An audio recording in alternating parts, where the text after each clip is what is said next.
高雄壽山動物園的名青動物非洲獅二兄13中晝傳出過往的消息，動物園就講呢，已經23歲二兄，差不多是咱人上100歲年紀，伊是自然老去的。那這隻非洲獅是動物園今年到達第3隻往生的動物。不想出去嗎？你今天昨天沒出去了呢？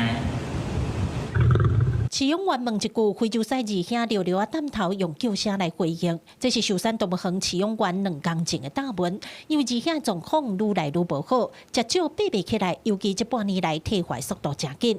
飼養員講，二兄自初時迄天有出來外口曝熱，都毋捌閣踏出一大的所在，希望早都有心理準備。二兄已經23歲，早晚會當到這一天。毋過13中晝看到二兄已經無反應的時，也是真甘。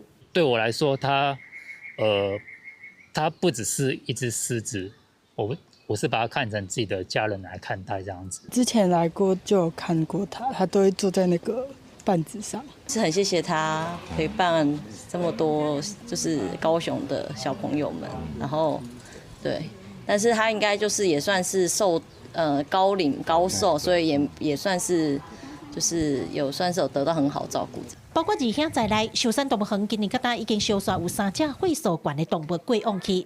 動物園講，進前白虎鳥海過往了後，伊的園區已經固定另外一隻明加拉虎帶入去啊。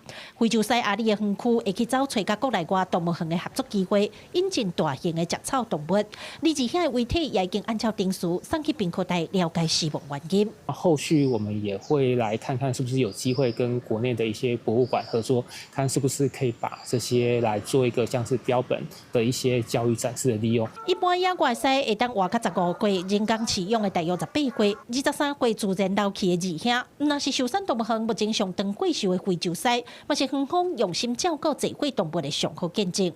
記者柯家族、胡兆陽高雄場報道。